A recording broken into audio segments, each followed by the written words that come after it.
Hello traders, welcome to STTS. ये price action series का third video है आज।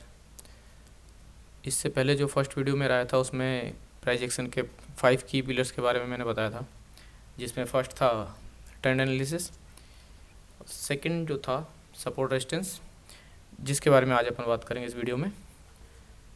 थर्ड है कैंडलस्टिक पैटर्न, इसका वीडियो बाद में। फोर्थ है चार्ट पैटर्न एनालिसिस, इसका वीडियो भी आएगा बाद में। And closing price action analysis, इस पे भी बाद में एक वीडियो आएगा। तो चलिए आज सबसे पहले अपना टॉपिक पे चलते हैं अपन बिना टाइम गंवाए हुए। Support and resistance. अब सपोर्ट एंड रेजिस्टेंस टॉपिक पे हम आज 3 चीज़ों पे बात करेंगे मेनली।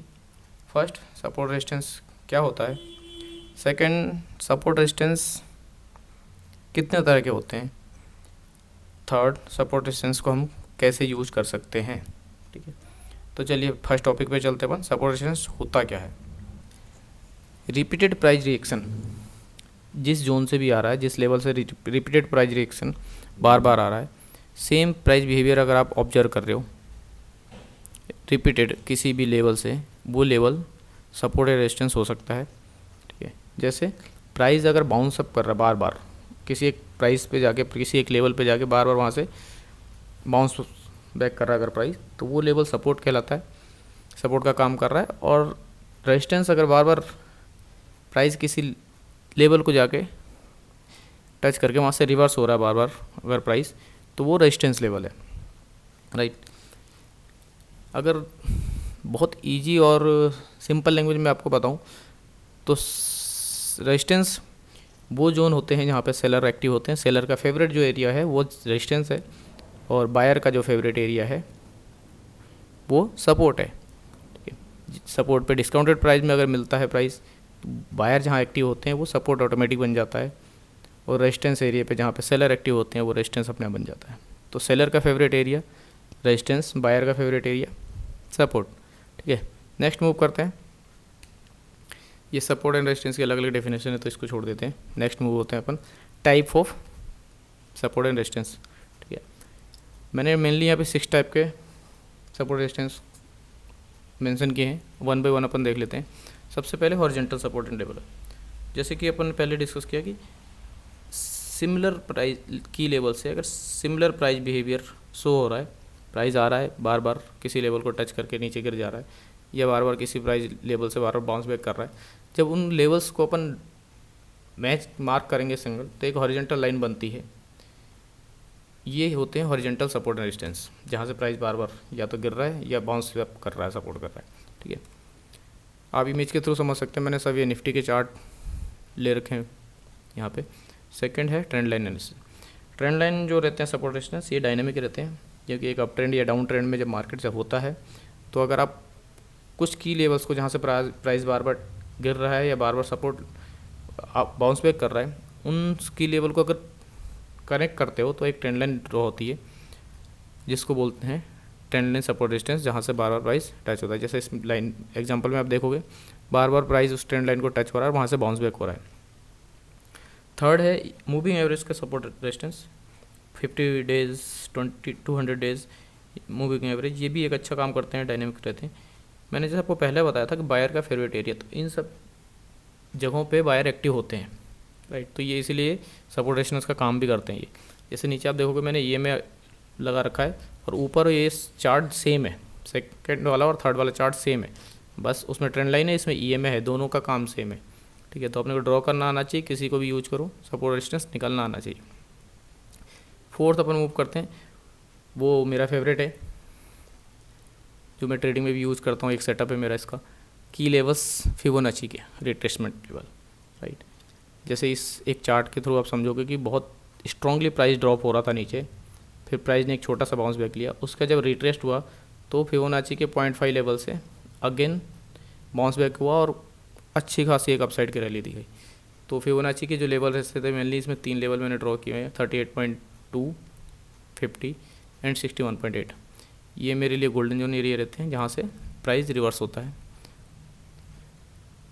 फिफ्थ जो है साइकोलॉजिकल लेवल रहते हैं कुछ यार, ये जैसे आप निफ्टी में देखोगे 500, 1000, 100, 200, इन लेवल्स पे मेनली 500 और 1000 जो लेवल रहते हैं वो मेजर रिएक्ट करते हैं। अब ऐसा क्या इन लेवल पे, ऐसा कुछ नहीं, जैसे लिखा है साइकोलॉजिकल लेवल, बायर और सेलर के दिमाग में एक चीज़ रहती है और वो जहाँ पे एक्टिव हो गए वो सपोर्ट एंड रेजिस्टेंस होता है। तो इन लेवल पे बायर्स और सेलर बहुत ही एक्टिव होते हैं और जो डोमिनेट कर पाता है प्राइस को वो मूव करता है उसके डायरेक्शन में। जैसे मैंने इसमें एग्जांपल में देखोगे आप तो 25,000 का एक लेवल है और एक 24,500 का लेवल है। तो मैंने बताया 500 और 1000 का जो लेवल रहता है, इसमें आप देखोगे ये 4 आवर्स का चार्ट है आई थिंक निफ्टी का, और बार बार 25,000 के लेवल को मार्केट कब से टच हो रहा है, बार बार नीचे आ रहा है, टच हो रहा है, बार बार नीचे आ रहा है। सेम इधर नीचे बॉटम में आप देखोगे तो 24,500 लेवल को बार बार टच करके बाउंस बैक हो रहा है। तो ये होते हैं साइकोलॉजिकल लेवल, ठीक है। 6 जो है support and supply and demand zones जो रहते हैं ये, और जो फर्स्ट था हॉरिजॉन्टल लेवल्स, इसमें ज़्यादा मेजर प्ले रोल नहीं है, चेंजेस नहीं है, ऑलमोस्ट सेम है। बट इसमें थोड़ा सा ये रहता है कि बहुत ही ड्रास्टिकली मूवमेंट आता है प्राइस में। किसी एक लेवल से अगर प्राइस बहुत स्पीड से या तो गिरा है या बहुत स्पीड से बाउंस बैक हुआ है, जब रिपीट उस लेवल पे प्राइस दोबारा आता है ना, तो वो फिर प्राइस वहाँ से वापस से सेम रिएक्शन देता है, ठीक है। जहाँ पे ह्यूज लेवल पे डिमांड जोन और सप्लाई जोन रहते हैं। ये निफ्टी का चार्ट है, अगर आप देखोगे तो फर्स्ट अगर जहाँ मैंने मार्क किया आप देखोगे तो continue gap down market open हो रहा है, गैप डाउन हो गया रेड कैंडल, 3-4 कैंडल में मार्केट बॉटम पे आ गया। जब दोबारा उस सेम पॉइंट पे आया ना, तो आप देखोगे रेड कैंडल का साइज़ देखो आप, बहुत ही स्पीड से अगेन मार्केट ने सेम रिएक्शन दिया है और बॉटम साइड मार्केट चला गया। तो ये होते हैं सप्लाई एंड डिमांड जोन्स। अब हम थर्ड जो टॉपिक था हमारा, सपोर्ट रेजिस्टेंस को कैसे यूज़ कर सकते हैं। अगर आप ड्रॉ करना सीख गए, एग्जांपल देख लिया आपने, ठीक है। अब आते हैं हम कैसे इसको यूज़ कर सकते हैं, use of support resistance in trading. हम कैसे ट्रेडिंग में इसका यूज़ कर सकते हैं। मेनली यार 2 टाइप से इसको मतलब बहुत मेजर है, अपन जो यूज़ करते हैं मेनली 2 टाइप से आप इसको यूज़ कर सकते हो, जहाँ पे बहुत हेल्प होगी ट्रेडिंग में। सबसे फर्स्ट होता है ना एंट्री के लिए, ठीक है। आप हमेशा रेजिस्टेंस पे सेल करो और सपोर्ट पे बाई करो, आपका ट्रेड चलने के चांसेस बहुत ज़्यादा हो जाते हैं। अगर आप रेजिस्टेंस पे बाई करोगे जाके और सपोर्ट पे सेल करोगे तो आपका स्टॉप लॉस ही जाना है, सिंपल है, कोई ट्रेड चलने वाला ही नहीं है। तो इसलिए आपको सपोर्ट रेजिस्टेंस पता होना चाहिए। साथ में एंट्री इसलिए हम बना सकते हैं, एंट्री जोन जो हम डिसाइड कर सकते हैं उसके लिए सपोर्ट रेजिस्टेंस का जानना बहुत ज़रूरी है। तो एक कहाँ हेल्प करता है हमको, एंट्री में। सेकंड जो पॉइंट है कहाँ हेल्प करता है सपोर्ट रेजिस्टेंस हमको, वो है एग्जिट में। एग्जिट अब 2 टाइप का एग्जिट है, या तो स्टॉप लॉस या फिर टारगेट, ठीक है। दोनों में हेल्प करता है। 1 बाय 1 में बताता हूँ कैसे हेल्प करता है। अपन ने किसी रेजिस्टेंस लेवल पर अपने सेल किया तो आपका स्टॉप लॉस होना चाहिए उस रेजिस्टेंस लेवल के ऊपर, राइट, ताकि प्राइस वहाँ से आपके स्टॉप लॉस को ना हिट करे, नीचे आए, ठीक है।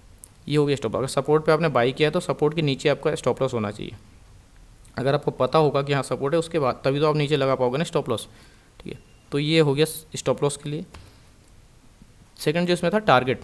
टारगेट कैसे हेल्प करता है ये अपने को, अगर आपने किसी रेजिस्टेंस लेवल पे शॉर्ट मारा है पोजीशन, राइट, तो आपको ये पता होना चाहिए अगला सपोर्ट कहाँ है, प्राइस कहाँ पे रुक सकता है जाके, ठीक है। वहाँ तक के लिए आप अपना टारगेट सेट कर सकते हो।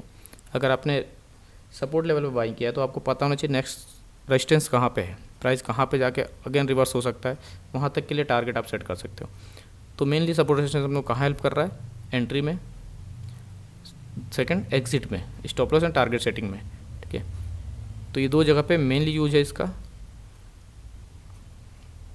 सपोर्ट रेजिस्टेंस में आज के लिए इतना ही। मिलते हैं फिर से एक नए लर्निंग वीडियो के साथ जिसका टॉपिक होगा कैंडलस्टिक पैटर्न। मैं मेनली 5 कैंडलस्टिक पैटर्न यूज़ करता हूँ, उन्हीं के बारे में एक वीडियो लेके आऊँगा। तब तक के लिए सीखते रहिए, बढ़ते रहिए और अपने ट्रेडिंग सफ़र को सफल बनाइए। Keep learning, keep growing and make your trading journey successful. Thank you.